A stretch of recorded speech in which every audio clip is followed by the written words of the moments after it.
जग में उजियारा हरि नाम से होता है, मन में सवेरा श्री राम से होता है। उठे जब विष्णु भगवान योग निद्रा से, जग में तब मंगल हरि काम होता है। हरे कृष्णा। आप सभी भक्तजनों को देव उठनी तुलसी विवाह 11 की हार्दिक शुभकामनाएं। प्रिय भक्तजनों, आज का यह दिन अत्यंत ही पुण्यप्रद और मंगलकारी है, क्योंकि आज कार्तिक शुक्ल एकादशी है और जिसे देव उत्थान एकादशी, प्रबोधिनी एकादशी, हरि प्रबोधिनी एकादशी कहा जाता है।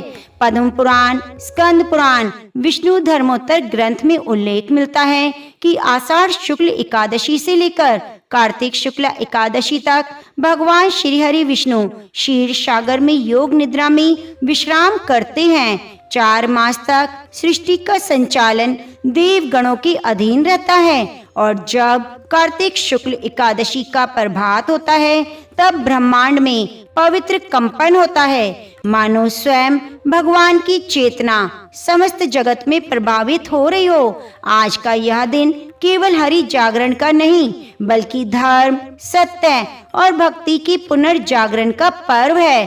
देव उत्थान एकादशी के दिन तुलसी विवाह किया जाता है। तो आइए सुनते हैं देव उठनी एकादशी की महाफलदायी कथा, तुलसी विवाह की कथा और साथ ही विष्णु पंचक में पंच भीखू की कथा। तो आप इन कथाओं को बड़ी ही श्रद्धा पूर्वक पर संचित मन से पूरा जरूर सुनिएगा, क्योंकि कहते हैं जहाँ कथा अधूरी छोड़ी जाती है वहाँ भगवान की कृपा भी अधूरी रह जाती है। भगवान श्री हरि विष्णु, माता लक्ष्मी और महादेव शिव आप सभी भक्तों पर अपनी अनंत कृपा बनाएं और इस देवउठनी पर्व पर आपको धर्म, शांति और समृद्धि का दिव्य वरदान दें। धर्मराज युधिष्ठिर भगवान श्री कृष्ण से कहने लगी, हे भगवान, मैंने कार्तिक कृष्ण एकादशी, रमा एकादशी का सविस्तार वर्णन सुना। अब आप कृपा करके मुझे कार्तिक माह के शुक्ल पक्ष की एकादशी के विषय में बताइए। इस एकादशी का क्या नाम है तथा इसके व्रत का क्या विधान है, इसकी विधि क्या है, इसका व्रत करने से किस फल की प्राप्ति होती है, कृपया सब विधि पूर्वक बताइए। भगवान श्री कृष्ण बोले, युधिष्ठिर, कार्तिक माह के शुक्ल पक्ष में तुलसी विवाह के दिन आने वाली एकादशी को देव उठनी एकादशी कहा जाता है। यह एकादशी बड़े बड़े पापों का नाश करने वाली है। इसका महात्म्य मैं तुमसे कहता हूँ, ध्यान पूर्वक सुनो। एक राजा के राज्य में सभी लोग एकादशी का व्रत रखते, प्रजा से लेकर नौकर चाकरों तक, यहाँ तक कि पशुओं को भी उस दिन अन्न नहीं दिया जाता। एक दिन किसी दूसरे राज्य का एक व्यक्ति वहाँ आया और राजा से बोला, महाराज, कृपया करके मुझे नौकरी पर रख लीजिए। राजा ने कहा, ठीक है, पर एक शर्त है, रोज तो तुम्हें भोजन मिलेगा पर एकादशी के दिन अन्न नहीं दिया जाएगा। उस व्यक्ति ने सहमति दे दी। समय बीता और एकादशी का दिन आया। जब उसे फलाहार का सामान दिया गया तो वे राजा के पास जाकर बोला, महाराज, इससे तो मेरा पेट नहीं भरेगा, मैं भूखा मर जाऊंगा, कृपया कर मुझे अन्न दे दीजिए। राजा ने उसे उसकी शर्त याद दिलाई, पर वह अन्न खाने पर अड़ा रहा। अंत में राजा ने मजबूर होकर उसे आटा, दाल, चावल दे दिए। वह नदी के किनारे पहुंचा, स्नान किया, भोजन पकाने लगा। जब भोजन तैयार हो गया तो उसने हाथ जोड़कर कहा, आओ भगवान, भोजन तैयार है। तभी पीतांबर धारण किए भगवान विष्णु स्वयं चतुर्भुज रूप में प्रकट हो गए और प्रेम पूर्वक उसके साथ बैठकर भोजन करने लगे। भोजन समाप्त होने पर भगवान अंतर ध्यान हो गए। कुछ दिन बीते, अगली एकादशी आई। इस बार वह व्यक्ति राजा से बोला, महाराज, मुझे दुगना अनाज दीजिए, उस दिन मैं भूखा रह गया। राजा ने कारण पूछा तो उसने कहा, महाराज, मेरे साथ भगवान भी भोजन करते हैं, इसलिए एक व्यक्ति का भोजन पर्याप्त नहीं। यह सुनकर राजा चकित रह गया। उसने कहा, मैं नहीं मान सकता, मैं स्वयं इतने व्रत उपवास करता हूँ, पूजा करता हूँ, पर भगवान ने मुझे कभी दर्शन नहीं दिए। तब वह व्यक्ति बोला, महाराज, यदि विश्वास ना हो तो अगली एकादशी को मेरे साथ चलकर देख लीजिए। अगले पखवाड़े पर जब एकादशी आई तो राजा एक पेड़ के पीछे छिप गया और वह व्यक्ति हमेशा की तरह भोजन बनाकर भगवान को पुकारने लगा। दिन ढल गया पर भगवान नहीं आए। तब उसने व्याकुल होकर कहा, हे प्रभु, यदि आप आज नहीं आए तो मैं नदी में कूदकर प्राण दे दूंगा। यह कहते ही वह नदी की ओर बढ़ा। जब भगवान ने देखा भक्त सच्चे भाव से अपना जीवन त्यागने को तैयार है तो वे तत्काल प्रकट हो गए और बोले, वत्स, मैं तुम्हारे प्रेम में वाध्य होकर आया हूँ, चलो भोजन करें। भगवान फिर उसी के साथ बैठकर भोजन करने लगे। राजा ने यह दृश्य देखा तो उसकी आंखों से आंसू बह निकले। वह दौड़कर भगवान के चरणों में गिर पड़ा और बोला, प्रभु, अब मैं समझ गया कि केवल उपवास करने से नहीं बल्कि सच्चे प्रेम, भक्ति और विश्वास से आप प्रसन्न होते हैं। भगवान मुस्कुराए और बोले, राजन, उपवास तभी फल देता है जब मन में श्रद्धा हो। इतना कहकर भगवान श्री विष्णु उस व्यक्ति को अपने दिव्य विमान में बिठाकर बैकुंठ ले गए। यह देखकर राजा को सच्ची भक्ति का ज्ञान हुआ और उसने प्रण किया कि अब वह केवल शरीर से नहीं बल्कि हृदय से भी उपवास करेगा और सच्चे मन से हरि नाम का स्मरण करेगा।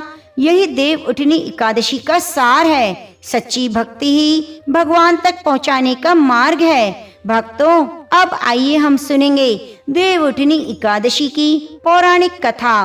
प्राचीन काल की बात है। एक बार माता लक्ष्मी ने भगवान विष्णु से कहा, प्रभु, आप सृष्टि के पालन हेतु दिन रात कर्म करते हैं, ना कभी विश्राम लेते न निद्रा करते। यदि आप विश्राम नहीं करेंगे तो थकान आपके दिव्य शरीर पर प्रभाव डाल देगी। तब भगवान विष्णु मुस्कुराए, बोले, देवी, तुम्हारी बात सही है। सृष्टि के संतुलन हेतु एक समय ऐसा भी आना चाहिए जब मैं योग निद्रा में जाऊं, तभी समस्त लोकों में शांति बनी रहे। तब भगवान विष्णु ने आषाढ़ शुक्ल एकादशी के दिन योग निद्रा में जाने की घोषणा की और कहा, अब मैं 4 महीने तक क्षीर सागर में शेष नाग पर शयन करूंगा। इस अवधि में मेरे कोई भी उत्सव, विवाह, शुभ कार्य नहीं होंगे। इस समय को चातुर्मास कहा जाएगा। 4 महीने तक समस्त देवता, ऋषि, भक्त प्रतीक्षा कर रहे थे कि कब भगवान विष्णु अपनी निद्रा से जागें। जैसे ही कार्तिक शुक्ल एकादशी का दिन आया, ब्रह्मा जी, शिव जी, लक्ष्मी जी, सभी देवता भगवान विष्णु के जागरण हेतु क्षीर सागर पहुँचे। सब मिलकर घंटा, शंख, श्लोक और भजन गाने लगे। जागो प्रभु, जगत पालक जागो, त्रिलोकनाथ जागो।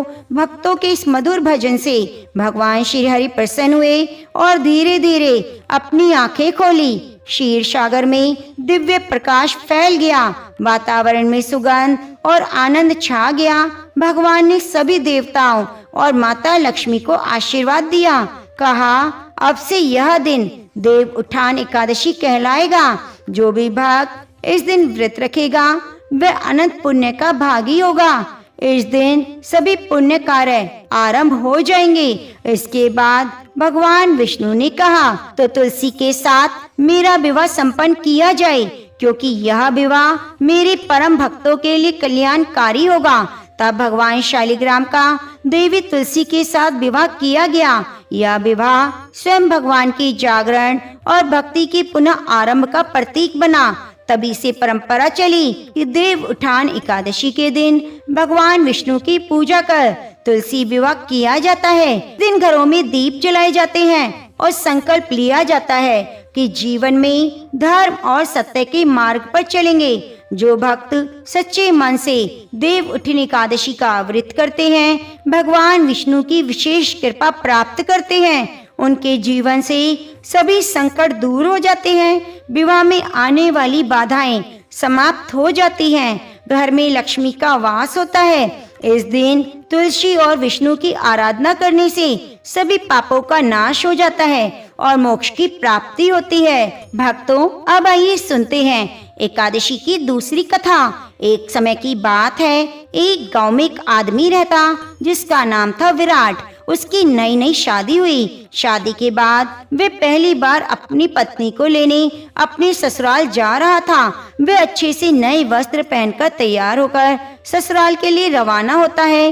रास्ते में उसने देखा एक तालाब में एक गाय पानी पीने उतरती है। वो गाय अपनी प्यास तो बुझा लेती है, लेकिन तालाब से बाहर नहीं निकलती। विराट को वहां देख गाय उससे बोली, अरे मुसाफिर, मुझे इस दलदल से बाहर निकाल दे।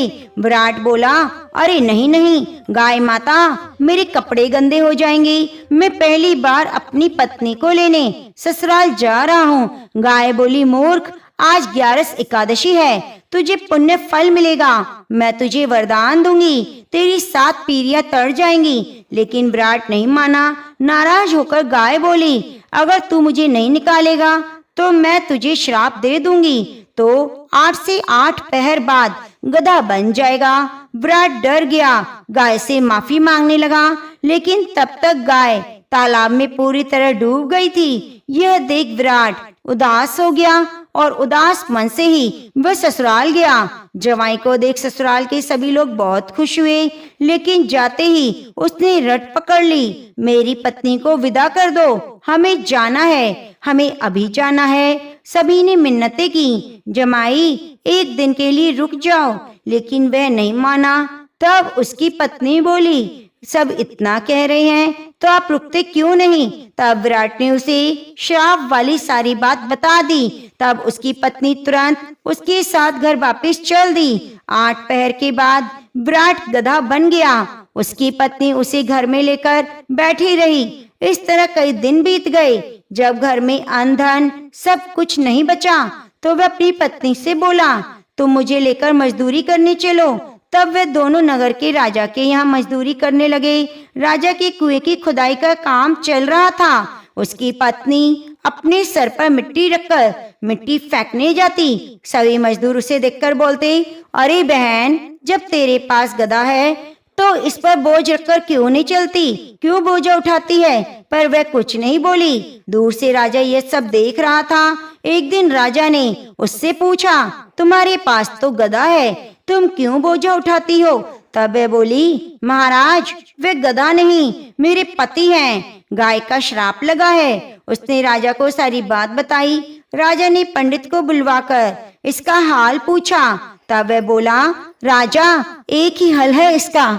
जिस व्यक्ति ने अपने जीवन काल में 101 ग्यारस करी हो, उसका फल वह इसको दे दे तो ये मानव बन सकता है। राजा ने पूरी नगरी में ऐलान कराया कि जिसने भी 101 ग्यारस करी है, वह अपना ग्यारस का फल दे दे तो राजा उसे अपना आधा राज्य दे देंगे। लेकिन पूरी नगरी में कोई ऐसा नहीं था जिसने 101 ग्यारस करी हो। किसी ने 10, किसी ने 11 तो किसी ने 21 करी थी। बुढ़िया माई आई और बोली, राजा जी, मैंने पूरी 101 ग्यारस करी है। राजा बोला, तुम अपनी ग्यारस का फल गधे को दे दो तो मैं तुम्हें मुंह मांगा वरदान दूंगा। बुढ़िया बोली, महाराज, मैं धन लेकर क्या करूंगी? आज हूँ कल नहीं, मैं इसे 100 ग्यारस दे दूंगी, लेकिन एक देव उठान एकादशी अपने पास रखूंगी, क्योंकि यह एकादशी मुझे मोक्ष की प्राप्ति दिलाएगी, मुझे श्री हरि विष्णु की प्राप्ति होगी। ऐसा कहकर बुढ़िया ने 100 एकादशी का फल उस गधे को दे दिया। वह वापिस इंसान बन गया, लेकिन एक ग्यारस की कमी से उसका पूरा शरीर इंसान का हो गया, लेकिन गधे की पूंछ उसके शरीर से नहीं हटी। तो प्रेम से बोलिए, तुलसी शालिग्राम भगवान की जय। एक बार देवऋषि नारद जी वैकुंठ लोक को गए। वहाँ उन्होंने भगवान लक्ष्मी नारायण को प्रणाम किया। फिर नारद जी ने हरि से कहा, प्रभु, अब धरती पर आपका प्रभाव कम हो रहा है। धर्म पर चलने वालों को कोई अच्छा फल नहीं मिल रहा, जो पाप कर रहे हैं उनका भला हो रहा है। तब श्री हरि कहने लगे, ऐसा नहीं है नारद, जो भी हो रहा है वे सब नियति के कारण हो रहा है। श्री हरि की बात सुनकर नारद जी बोले, प्रभु, मैं तो देखकर आ रहा हूँ कि पापियों को तो अच्छा फल मिल रहा है, लेकिन भला करने वाले, धर्म के रास्ते पर चलने वालों को बुरा फल मिल रहा है, उन्हें दुख भोगने पड़ रहे हैं। भगवान ने कहा, देवऋषि नारद, कोई एक घटना बताओ जिससे तुम्हें यह लगा हो। नारद जी कहने लगे, प्रभु अभी अभी मैं एक जंगल से आ रहा था। वहाँ एक गाय दलदल में फंसी हुई थी, कोई भी उसे बचाने वाला नहीं था। थोड़ी ही देर में मैंने देखा एक चोर उधर से गुजरा। दलदल में फंसी गाय को देखकर वह रुका नहीं, बल्कि उसके ऊपर पैर रखकर निकल गया, जिससे गाय दलदल से भरे हुए गड्ढे में और धंस गई। वे आगे गया, उस चोर को सोने की मोहरों से भरी हुई एक थैली मिली। थोड़ी ही देर में वहां एक साधु महाराज आए। उन्होंने उस गाय को दलदल में फंसा देखा तो गाय को बाहर निकालने की पूरी कोशिश की और पूरी ताकत लगाकर आखिरकार उस गाय को निकाल दिया। गाय को बाहर निकालने के प्रयास में वे साधु महाराज खुद दलदल से लथपथ हो गए। जब वे साधु महाराज आगे बढ़े तो एक गड्ढे में गिर गए, उन्हें चोट लग गई। प्रभु अब आप ही बताइए, यह कौन सा न्याय है। नारद जी की पूरी बात सुन लेने के बाद श्री हरि बोले, देवऋषि ये सही हुआ। जो चोर गाय पर पैर रखकर भागा था उसकी किस्मत में खजाना था, लेकिन पाप के कारण उसे कुछ मोहरे ही मिली। वहीं साधु महाराज को गड्ढे में इसलिए गिरना पड़ा क्योंकि उनके भाग्य में उस समय मृत्यु लिखी हुई थी, लेकिन गाय को बचाने के लिए और तुलसी विवाह की कथा को सुनने से उसके पुण्य में वृद्धि हो गई और उसकी मृत्यु बस एक छोटी सी चोट में बदल गई। इंसान के कर्म से ही भाग्य तय होता है देवऋषि, इसलिए अच्छे कर्म करना कभी नहीं छोड़ना चाहिए। भगवान लक्ष्मी नारायण की बात सुनकर देवऋषि मुस्कुराते हुए और प्रभु को प्रणाम करते हुए नारायण नारायण कहकर प्रभु की रचाई हुई सृष्टि की अनेक लीलाएं देखने के लिए चल पड़े। तो प्रेम से बोलिए तुलसी शालिग्राम भगवान की जय। एक बार देवऋषि नारद के मन में आया कि भगवान के पास तो बहुत महल हैं, हमको भी एक दे दे, यही आराम से टिक जाएंगे, नहीं तो इधर उधर घूमते रहना पड़ता है। भगवान के द्वारिका में बहुत महल थे। नारद जी ने भगवान से कहा, भगवान आपके पास बहुत महल है, एक हमको भी दे दो, हम भी आराम से रह सके। आपके पास खाने पीने का इंतजाम अच्छा है।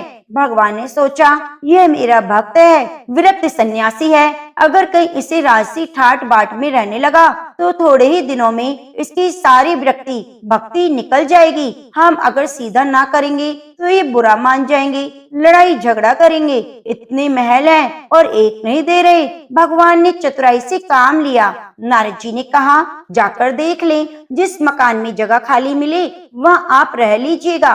नारद जी वहाँ से चले गए। सब जगह नारद जी घूम आए, लेकिन कहीं भी एक कमरा भी खाली नहीं मिला, सब भरे हुए थे। आकर बोले, भगवान वहाँ कोई कमरा खाली नहीं मिला। भगवान ने कहा, फिर क्या करूं, होता तो आपको दे देता। नारद जी के मन में आया, यह तो भगवान ने मेरे साथ धोखाधड़ी की है, नहीं तो कुछ ना कुछ करके किसी को इधर उधर दूसरे कमरे में भेजकर एक कमरा तो दे सकते थे।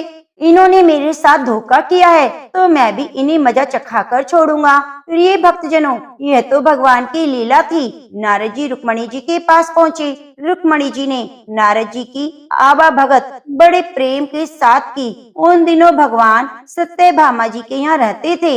एक आधा दिन बीता तो नारद जी ने उनको दान की कथा सुनाई। सुनाने वाले स्वयं नारद जी का दान का महत्व सुनाने लगे कि जिस चीज का दान करोगे वही चीज आगे आपको मिलेगी। जब नारद जी ने देखा यह बात रुक्मणी जी को जम गई है तो उन्होंने पूछा, आपको सबसे ज्यादा प्रेम किससे है? रुक्मणी जी ने कहा, यह भी कोई पूछने वाली बात है, मुझे भगवान श्री हरि से अत्यंत प्रेम है। कहने लगे, फिर आपकी इच्छा होगी कि अगले जन्म में वे आपको ही मिले। रुक्मणी जी बोली, इच्छा तो यही है नारद जी, इच्छा तो फिर दान कर दो ना, नहीं तो नहीं मिलेंगे। आपकी सौत भी हैं और उनमें से किसी ने पहले दान कर दिया तो उन्हें मिल जाएंगे, इसलिए दूसरे के करने से पहले आप भगवान को हमें दान कर दें। रुक्मणी जी को बात जच गई। उन्होंने सोचा, जब जन्म जन्म में भगवान मिलेंगे तो दान तो देना होगा। रुक्मणी से नारद जी ने संकल्प करा लिया।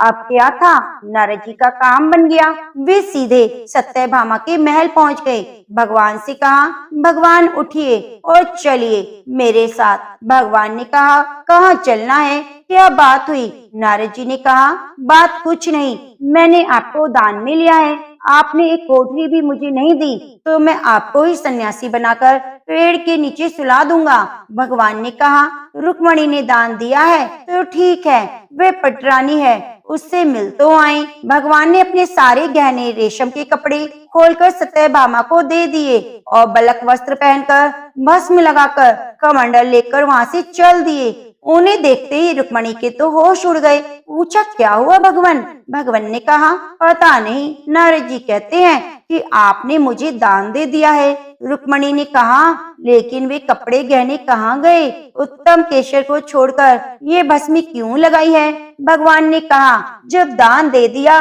तो मैं उनका हो गया, इसलिए अब मुझे सन्यासी बनाएंगे। रुक्मणी ने कहा, मैंने इसलिए थोड़े ही दिया था कि ये ले जाएं। भगवान ने कहा, तब किस लिए दिया था? आपने हमें दान तो इसलिए दिया जाता है ना कि उसको आपने साथ ले जाएं। अब रुक्मणी जी को तो होश आया, ये तो गड़बड़ मामला हो गया। रुक्मणी जी ने कहा, नारद जी, आपने मेरे से पहले नहीं कहा था कि अगले जन्म में मिलेंगे? तो मिलेंगे, अब तो हाथ से ही खो रहे हैं। नारद जी ने कहा, अब जो हो गया सो हो गया, अब मैं इन्हें ले जाऊंगा। रुक्मणी जी रोने लगी।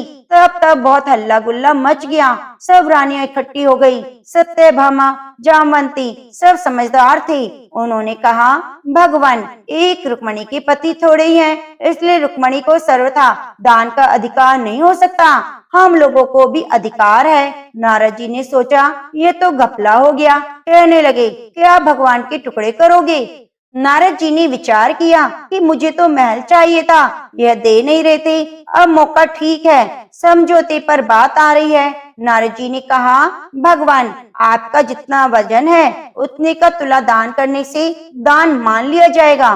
तुला दान से देह का दान माना जाता है, इसलिए भगवान के वजन का सोना, हीरा पन्ना दे दो। तो इस बात पर सब रानियां राजी हो गई, बाकी तो राजी हो गई, लेकिन भगवान ने सोचा, ये तो फिर मोह में पड़ गए। भगवान तराजू के एक पड़ले के अंदर बैठ गए, दूसरे पड़ले पर सारे गहने, हीरे पन्ने रखे जाने लगे, लेकिन जो अपने मुख में पूरे ब्रह्मांड को लेकर बैठे हैं, क्या द्वारका के पूरे धन से उनकी बराबरी की जा सकती है? सारा का सारा धन दूसरे पड़ले में रख दिया, लेकिन जिस पड़ले पर भगवान बैठे थे वह वैसे का वैसा नीचा रहा, ऊपर नहीं हुआ। नारद जी ने कहा, देख लो, तुला तो बराबर हो ही नहीं रहा, अब मैं भगवान को ले जाऊंगा। सब कहने लगे, अरे कोई उपाय बताओ। नारद जी नारद जी ने कहा, कोई उपाय नहीं है। अन्य सब लोगों ने अपने हीरे पन्ने लाकर लाद दिए, और उससे क्या होना था, वे तो त्रिलोकी का भार लेकर बैठे थे। उधर औरतें चीख चिल्ला रही थी। नारद जी खुशी के मारे इधर उधर टहल रहे थे कि आज मेरे भगवान मेरे साथ चलेंगे। भगवान ने धीरे से रुक्मणी को बुलाया। रुक्मणी ने कहा, भगवान, कुछ उपाय निकालिए, आप इतना भार लेकर बैठ गए हैं, हम लोगों का क्या हाल होगा? भगवान ने कहा, ये सब हीरे पन्ने निकाल दो, सारे गहने उतार दो, यह सब निकालकर तुलसी का एक पत्ता और सोने का एक टुकड़ा रख दो, तो तुम लोगों का काम हो जाएगा। रुक्मणी जी के कहने पर सारा सामान हटाया गया, सारा सामान हटा दिया गया और एक छोटे से सोने के पत्ते पर तुलसी का पत्ता रख दिया गया, तो भगवान की बजान के बराबर हो गया। सबने नारद जी से कहा, अब ले जाइए तुलादान। नारद जी ने खूब हिला डुला कर देखा, कहीं कोई डंडी तो नहीं, कहीं कोई डांडी तो नहीं मार रहा। नारद जी ने कहा, भगवान ने मेरे साथ फिर धोखा किया, यह पत्ता लेकर मैं क्या करूंगा? ये अच्छा नहीं कर रहे, केवल घर वालियों की बात सुनते हैं, मेरी तरफ तो देखो भगवान। भगवान ने कहा, आपकी तरफ क्या देखूं नारद जी, आप तो सारे संसार के रूप को समझकर फिर मोह के रास्ते पर जाना चाह रहे हो, तो क्या आपकी सुनो? तब नारद जी ने समझ लिया कि भगवान ने जो किया ठीक किया। जो तुलसी का एक पत्ता आपके बराबर है, वह तुलसी महान है। जिस तुलसी को चढ़ाने से आप अति प्रसन्न होते हैं, उस तुलसी का गुणगान करने वाले, उस कथा को सुनने वाले भगवान विष्णु के प्रिय भक्त होते हैं। वे निश्चित ही देव तुल्य हैं। हे भगवान, आपको कोटि कोटि प्रणाम। मैंने आज तुलसी के पत्ते का महत्व भी समझ लिया। मेरी भूल को क्षमा कीजिए। भगवान बड़े प्रसन्न होकर तराजू से उठे और नारद जी को छाती से लगाया और कहा, हे नारद, तुम्हारी मुक्ति तो निश्चित है। ओम नमो भगवते वासुदेवाय। महाराजा पृथु ने नारद जी से कहा, हे देव ऋषि, विषुम पंचक व्रत जो कि भगवान को अति प्रिय है, किस कारण प्रसिद्ध हुआ? मेरी यह जानने की प्रबल इच्छा है। नारद जी ने कहा, हे राजन, यह व्रत अनादिकाल से था, परंतु बीच में लुप्त हो गया। दोबारा यह कब और कैसे प्रारंभ हुआ, इसकी कथा सुनो। इस युग में भगवान श्री कृष्ण ने विष्णु पितामह को यह व्रत बताया। उन्होंने सर्वप्रथम इसे किया, इसी कारण यह व्रत विषुम पंचक के नाम से प्रसिद्ध हुआ।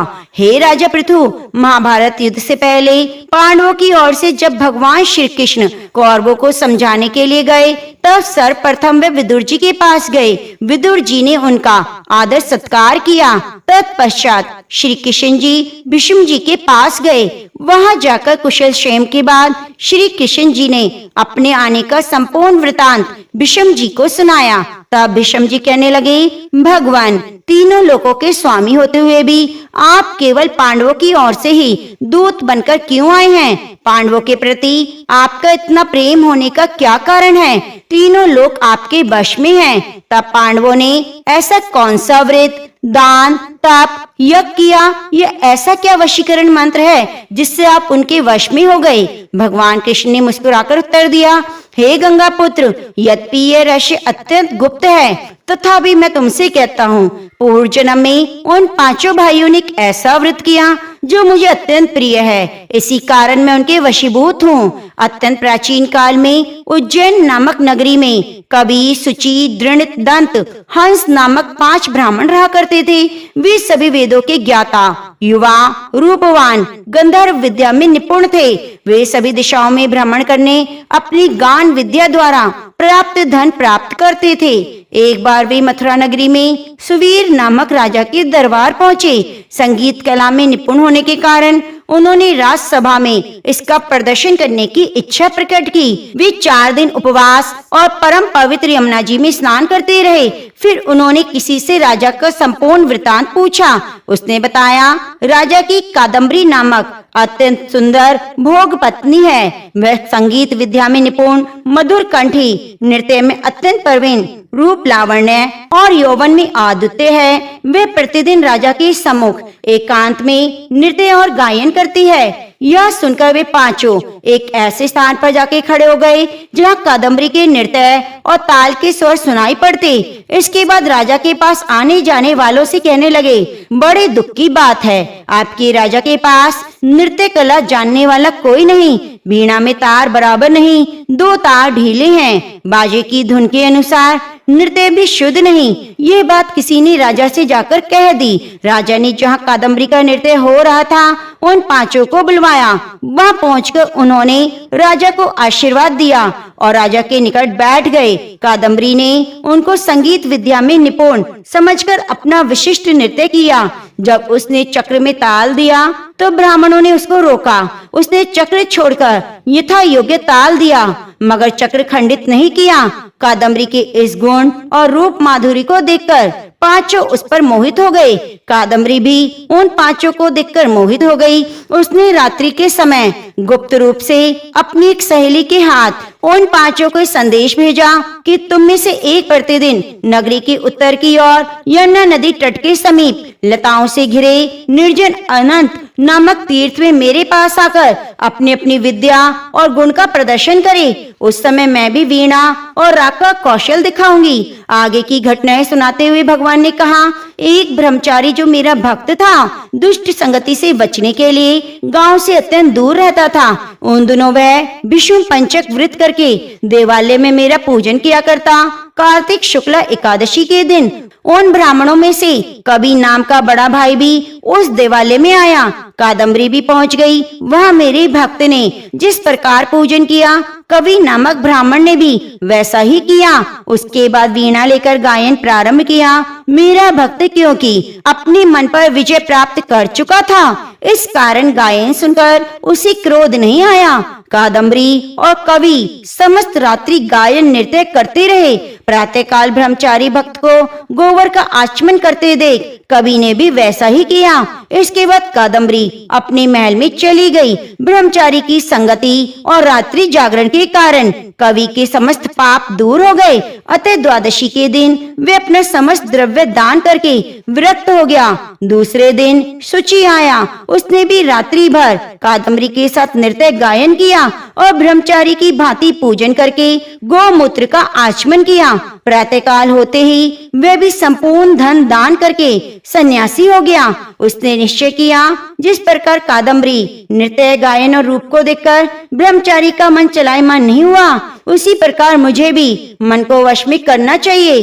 तीसरे दिन त्रयोदशी को दृढ़ नामक भाई कादम्बरी से मिलने आया। समस्त रात्रि नृत्य गायन करने के बाद ब्रह्मचारी की ही भांति उसने भी पूजा की और गो दुग्ध का आचमन किया। दोनों भाइयों के समान वह भी विरक्त होकर सन्यासी बन गया।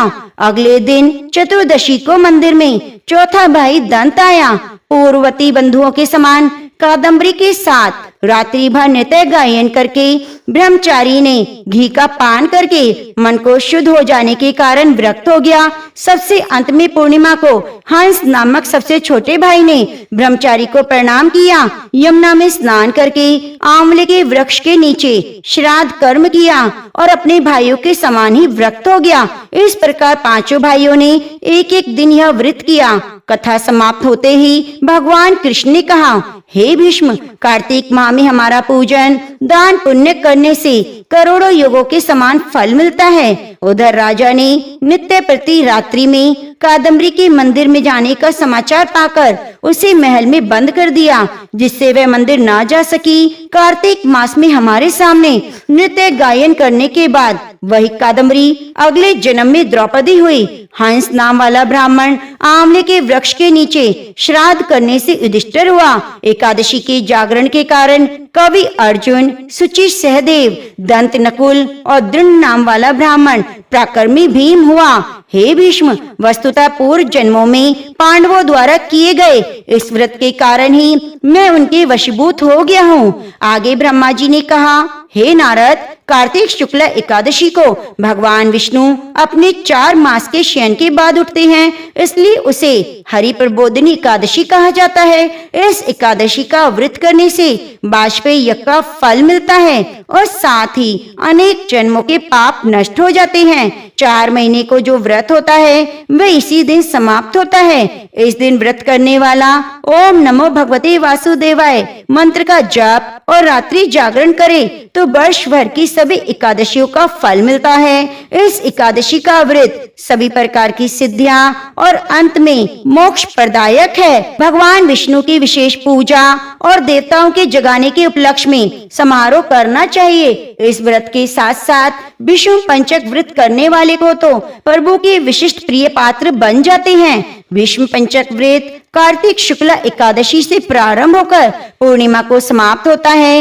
इस दिन ऋषि पितृ तर्पण करना चाहिए। विष्णु पंचक व्रत में वसु के अवतार, शांतनु नंदन, चंद्र वंश में उत्पन्न व्याघ्रपद गोत्र, संस्कृत प्रवर, संतति रहित गंगा के पुत्र, सत्य व्रत धारण करने वाले आजन्म ब्रह्मचारी भीष्म जी का प्रतिदिन तर्पण करने से वर्ष भर के पाप नष्ट हो जाते हैं। भीष्म पंचक व्रत करने वाला पूर्णमासी और एकम को खीर का भोजन ब्राह्मणों को करावे, यथाशक्ति दान दक्षिणा देकर संतुष्ट करे और स्वयं भोजन करे। चातुर्मास व्रत करने वाले व्यक्ति को 4 मासों में जिन वस्तुओं का त्याग किया है वे भी आज के दिन चतुर्मास पूर्ण कर आज से दोबारा उन वस्तुओं का प्रयोग आरंभ कर सकते हैं। आगे कथा को बढ़ाते हुए 88,000 ऋषि मुनियों से सूत जी ने कहा, हे ऋषियों, कार्तिक शुक्ला द्वादशी को ध्वजारोहण करने से सभी पाप नष्ट हो जाते हैं। चारों वर्ण में से जो कोई भगवान के मंदिर में झंडी लगाता है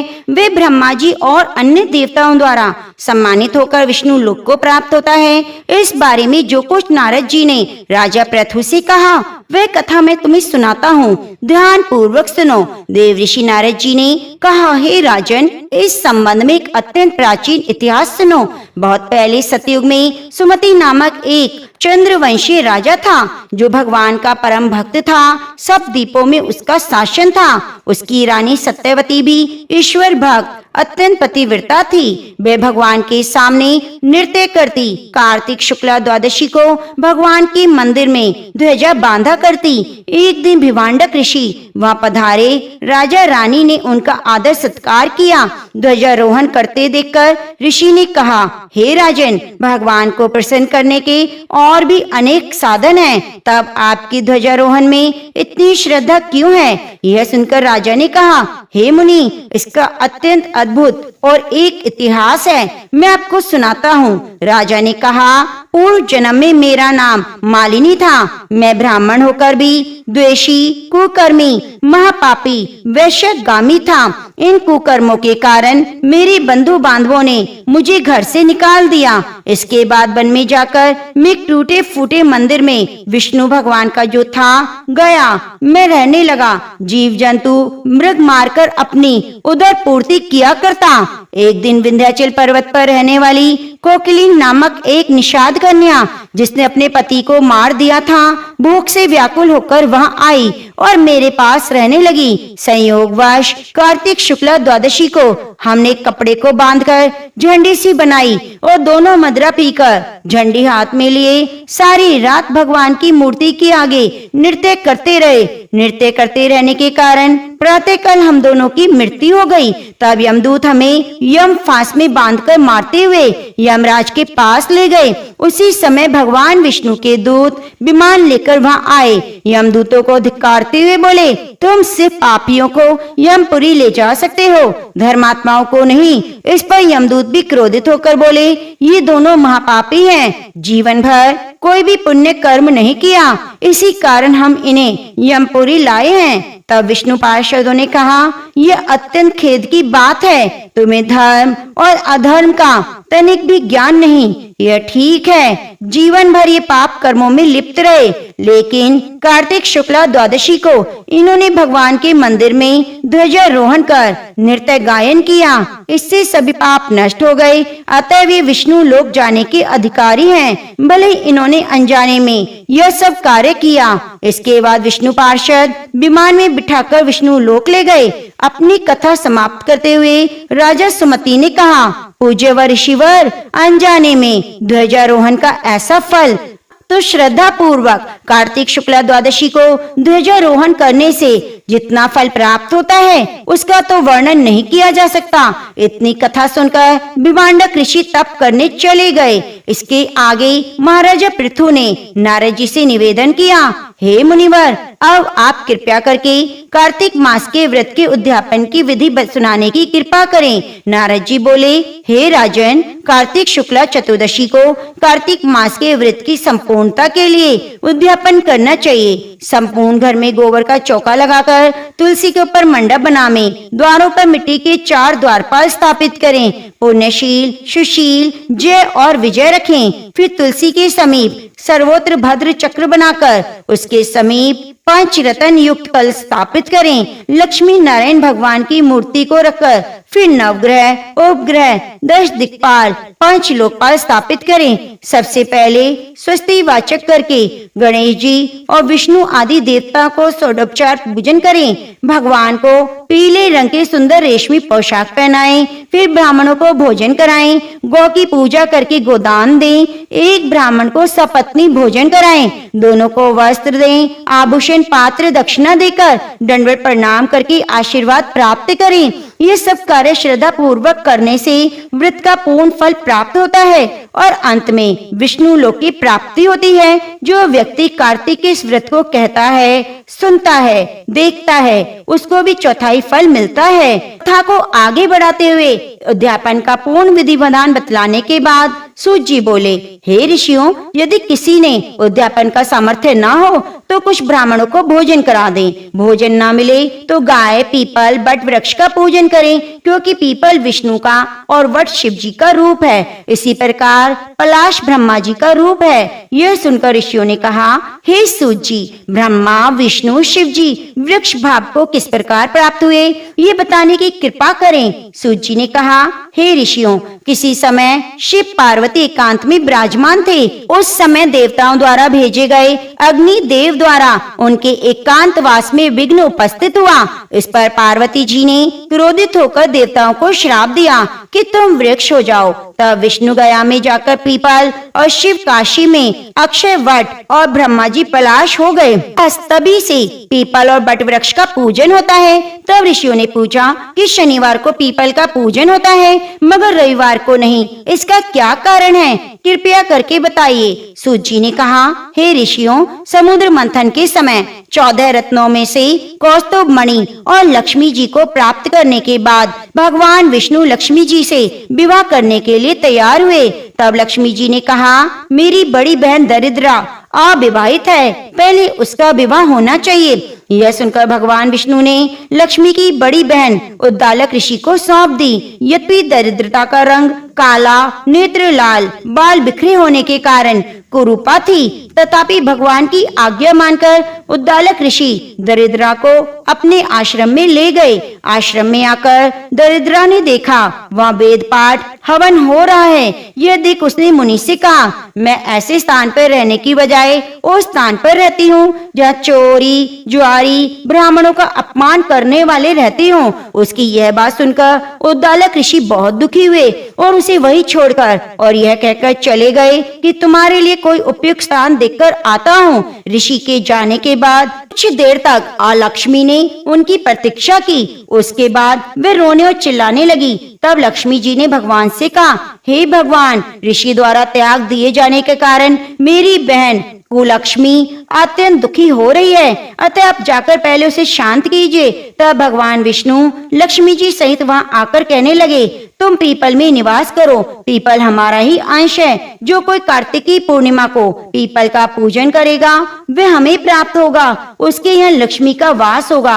जो शनिवार को सूत लपेटकर तुम्हारा पूजन करेगा उसके सभी मनोरथ पूर्ण होंगे, परंतु रविवार को जो तुम्हारा स्पर्श करेगा वह दरिद्री हो जाएगा, गरीब हो जाएगा, लक्ष्मी जी उससे रूठ जाएंगी। इतना कहकर भगवान लक्ष्मी जी सहित अंतर ध्यान हो गए। तो प्रिय भक्तजनों, इस कथा से आपको समझ आया होगा कि हमें रविवार के दिन पीपल के पास भी नहीं जाना चाहिए, न स्पर्श करना चाहिए, न जल चढ़ाना चाहिए और न ही कोई पूजा पाठ करनी चाहिए। सूत जी कहते हैं, जो इस कथा को पढ़ता है, सुनता है, उसे बद्रिका आश्रम यात्रा का पुण्य फल प्राप्त होता है। आगे शौनक ऋषि ने पूछा, हे सूत जी, दूसरे द्वारा संकल्प द्वारा किया गया पुण्य ही लगता है या बिना दिए हुए भी मिल जाता है? तब सूत जी ने कहा, पाप और पुण्य दोनों बिना दिए हुए भी मिलते हैं। सतयुग में एक का किया हुआ पाप और पुण्य कर्म सारे देश को, त्रेता में ग्राम को, द्वापर में कुल को मिलता था,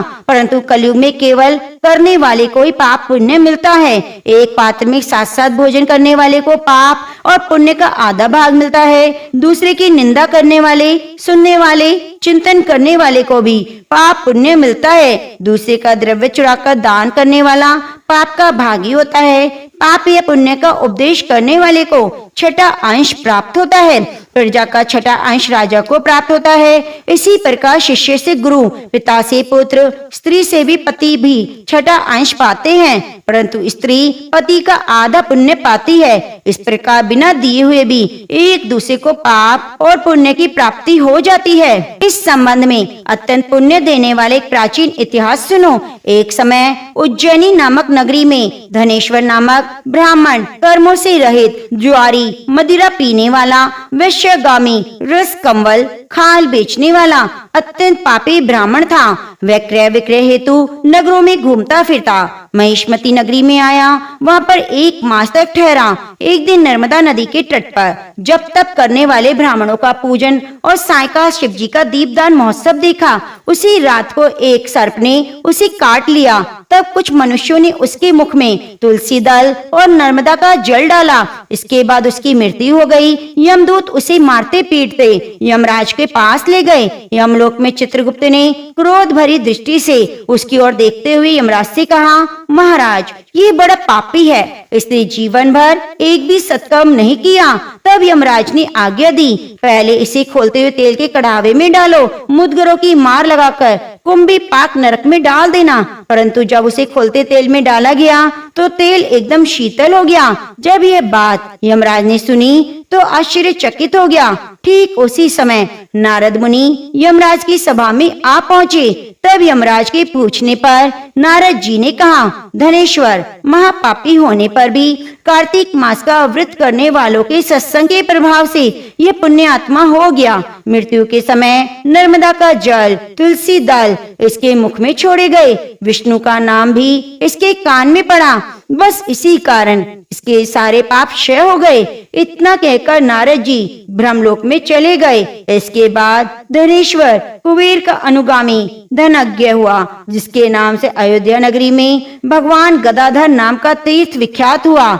सूत जी ने अंत में कहा, हे ऋषियों, किसी इच्छा या लालच से किया गया पाप गीला और कामना रहित पाप सूखा कहा जाता है। इस कार्तिक मास के व्रत के प्रभाव से मनुष्य द्वारा किए गए गीले सूखे अर्थात सभी पाप नष्ट हो जाते हैं। हे श्रोताओं, उस परम पिता परमात्मा की कृपा से ये कार्तिक मास महात्म्य में संपूर्ण हुआ। जो इसके अनुरूप आचरण करेगा वह तो जीवन में सुख और जन्म में मोक्ष को प्राप्त करेगा। श्रद्धा पूर्वक पढ़ने सुनने सुनाने वाले को भी असीम पुण्य फल की प्राप्ति होगी। तो प्रेम से बोलिए, कार्तिक मास महात्म्य की जय। लक्ष्मी नारायण भगवान की जय। रतन पंच तीरथ पंच भीकम नहाई, आधे का लाई आंवला आधे की राई। राई दामोदर सांवला जिसने सृष्टि रचाई, राजा के घर उतरी पुत्री बन आई। राजा लाया ब्याह के रानी बन आई। 4 चक्कर 4 मक्कर 4 दिए की लौ। मैं तुमसे पूछूं श्री कृष्ण जी, मेरा निस्तारा कब होए? जब आएगा कार्तिक का महीना तब निस्तारा होए। एक साहूकार की बेटी की बहू थी जो बहुत सुबह उठकर कार्तिक के महीने में रोजाना गंगा जी नहाने जाया करती, पराये पुरुष का मुंह नहीं देखती। एक राजा का लड़का था, जब भी रोजाना गंगा जी नहाने जाता सोचता, मैं इतनी सुबह नहाने आता हूँ तो भी मेरे से पहले कौन नहा लेता है। 5 दिन कार्तिक के रह गए। उस दिन साहूकार की बहू को नहाकर जा रही थी। राजा का बेटा आ रहा था। खुड़का सुनकर वह जल्दी जल्दी जाने लगी। उसकी माला मोजड़ी छूट गई। राजा आया। उसने सोचा, जब माला मोजड़ी इतनी सुंदर है तो पहनने वाली कितनी सुंदर होगी। सारी नगरी में राजा ने ढिंडोरा पिटवा दिया कि जिसकी माला मोचड़ी है वह मेरे पास 5 दिन आएगी, तब मैं माला मोचड़ी दूंगा। साहूकार की बेटी की बहू ने कहलवा दिया, मैं 5 दिन आऊंगी और किसी को साख भरने के लिए बिठा दियो। राजा ने गंगा जी पर बिछावन करके एक तोते को पिंजरे में टांग कर रख दिया। वह सुबह आई, पहली पैड़ी पर पैर रखा। वह बोली, हे कार्तिक के ठाकुर जी, राई दामोदर, 5 पांडु, 6 नारायण, भीष्म राजा, उस पापी को नींद आ जाए। मैं सत की हूँ तो मेरा सत रखना। राजा को नींद आ गई। वह नहा धोकर जाने लगी तो तोते से बोली, सुआ सुआ सुपटा गले हार रखियो मेरो वीरा। सुआ बोला, कोई वीरा भी साख भरता है क्या? तो वह बोली, सुआ सुआ सुपटा पग घालूंगी, नेवर साख भरियो मेरा देवर। सुआ ने कहा, अच्छा भाभी, मैं साख भरूंगा। वह तो कहकर चली गई। राजा हड़बड़ाकर उठा, सुआ से पूछा, सुआ सुआ वह आई थी, कैसी थी? सुआ बोला, आभा की सी बिजली, होली की सी झल, केला की सी कामनी, गुलाब का सा रंग। राजा ने सोचा, कल मैं अपनी उंगली में चीरा लगाकर बैठ जाऊंगा तो नींद नहीं आएगी। दूसरे दिन उंगली में चीरा लगाकर बैठ गया। वह आई, उसने वैसे ही प्रार्थना की कि बस उसको नींद आ जाए। उसने कहा, हे कार्तिक के ठाकुर, राई दामोदर, पांचों पांडु, छठो नारायण, भीष्म राजा, उस पापी को नींद आ जाए। तो उसको नींद आ गई। नहाकर जाने लगी तो सुआ ने साख भर दी। राजा ने उठते ही फिर सुआ से पूछा। सुआ ने कल के जैसा ही जवाब दिया। उसने सोचा, कल तो मैं आंख में मिर्च डालकर बैठ जाऊंगा। तीसरे दिन आंख में मिर्च डालकर बैठ गया। सारी रात हाय हाय करके बिताई। अब वह आई तो साहूकार की बहू ने फिर से प्रार्थना की, हे ठाकुर जी, कार्तिक के, राई दामोदर, पांचों पांडव, छठो नारायण, भीष्म राजा, उस पापी को नींद आ जाए। तो राजा को नींद आ गई। अब वह जब नहा धोकर जाने लगी तो सुआ से बोली, सुआ सुआ, सुपटा पग खा लूंगी, नेवर साख भरियो मेरा देवर। और उसने कहा, ठीक है भाभी, मैं साख भर दूंगा। अब राजा ने सोचा, कल तो मैं कांटों की सेज बिछाकर बैठूंगा। चौथे दिन कांटों की सेज बिछाकर बैठा। चौथे दिन उस पर बैठकर हाय हाय करता रहा। पर जब वह आई तो उसको नींद आ गई। वह प्रार्थना करके नहाकर सुबह से साख भराकर चली गई।